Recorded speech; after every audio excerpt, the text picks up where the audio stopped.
Hi, in this video, you will learn how to make a counterbore hole. So in this video, I'll be going over what each dimension accounts for and a brief overview on how to use section view. But if you haven't seen my video on that, then please make sure to watch it. So yeah, let's get into the video. For the people who don't know what a counterbore hole is, it's sort of like a hole which has one big circle and then an underlying circle. It's like sort of two concentric circles, yeah. Except one is lower than the other.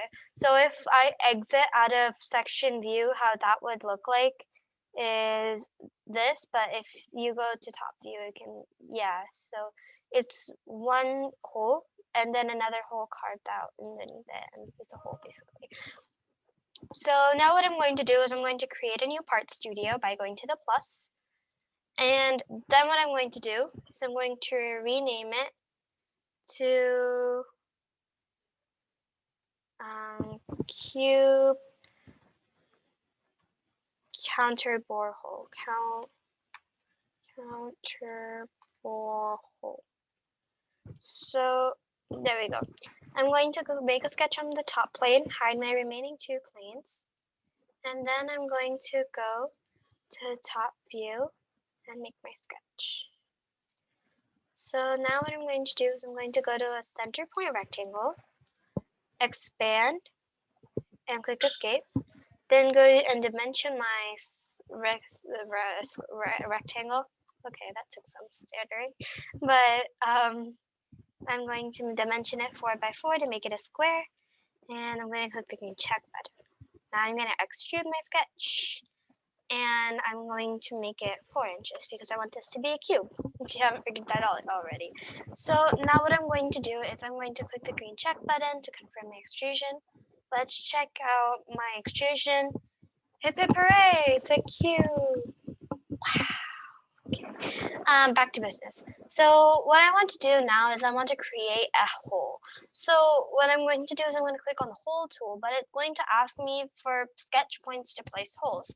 Right now, as you may have noticed, I don't have any sketch points. So I'm going to go to my top view, right click, and start a sketch. So I want my hole to be exactly in the center. So what I like to do is when I'm using my midpoint, I'm not exactly sure if I click on exactly the black point if my dot was actually created. So what I like to do is I like to click away from the origin, click escape, and use my coincident constraint and click on both ends. Oh, there were exactly constraint. Let's try that again. For some reason, it wasn't properly constrained. That's because you're supposed to make sure that it's sort of a vertical. Okay, horizontal. You're using the horizontal constraint, and I think I messed it up again. But let's just see if it works this time. Yeah. Okay. So what the mistake I made, if you're wondering, is sort of that I made it a bit slant, and it doesn't really work when it's slant. So you have to make it in a really close proximity. And then what you have to do is you sort of have to go to my coincident constraint and select my both points. For some reason, it's not exactly constraining. So let's just see what's going on here. I'm going to undo and then redo my constraints. Maybe it's because they're not in vertical constraints, so I'm going to go and try and make them vertical constraints. I don't know. Well, we're just going to have to work with that. I'm going to figure it out and get back to you guys on that, but okay. So I just canceled my sketch, and I'm going to resketch it. Maybe there was something finicky with the sketch, so let's just try that again. Again, as I was saying, I sort of like to make sure that it's not exactly on top of it, but for some reason, it's not really working out that way. So let's just see. Okay, so I'm gonna just click that. I don't know why it's not working this time, but okay. So I'm gonna zoom in and click on my point, and it's going to give me this entire hole. So it's going to ask for dimensions, but before I actually get into these dimensioning things, I want to show you what each dimension does. So I'm going to go into section view. So I'm going to go into this view. Gonna go into my isometric view. And then I'm going to go and unview my right plane, right click on my right plane, and oh, not offset plane, oopsie, and make it a section view. So section view, hold on, I don't think I clicked it. So I'm going to click my right plane. Okay, yeah. So now we're going to actually, I missed it. Yeah, we're going to keep it in this view. Click on my hole. And so what I'm going to do is I realized that I didn't select my point again. So I'm going to come out of section view and go and select my point, make my hole, and then go into section view, because that's what I should have done in the first place, which I didn't do. So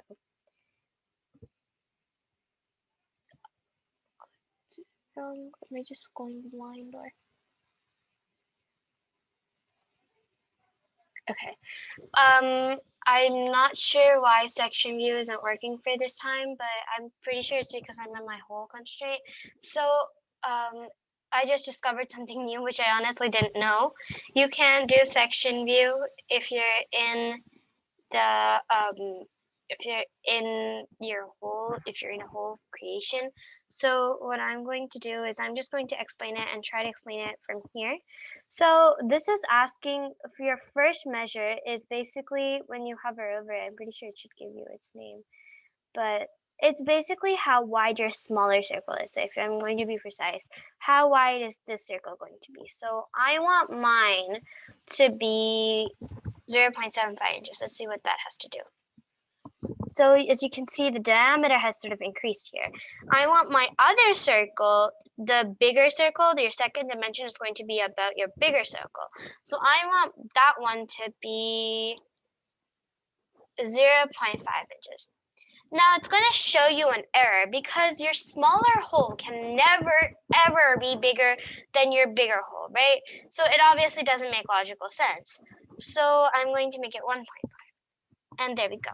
So this is exactly in a 1:2 ratio. So now what I'm going to do is it's going to ask you, if you look at it from the side view, it's going to ask, your third dimension is asking you how far the distance between your first circle and your, basically how deep should the carving be. I want mine to be 0.3 inches. So as you can see, the distance sort of decreased. So, and I want my depth of the, so basically your next question is going to be how far your depth is going to be. So this actually, if you're in blind, it's going to ask you this. So I know one of your base settings may be through, and basically what that's going to do is that it's going to make your hole go out of the cube.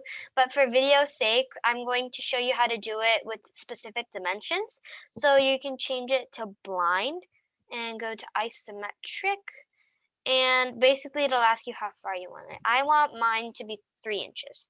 So I'm going to click check, and now I'm going to go into section view.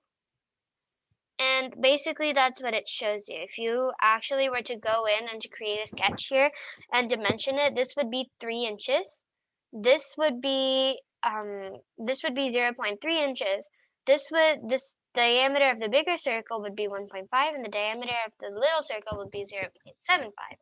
So that's how we use the Counterbore hole feature. If you have any questions, please be sure to post them in the comments. If not, then I'll see you in my next video. So my next video, spoiler alert, is going to be on the final part.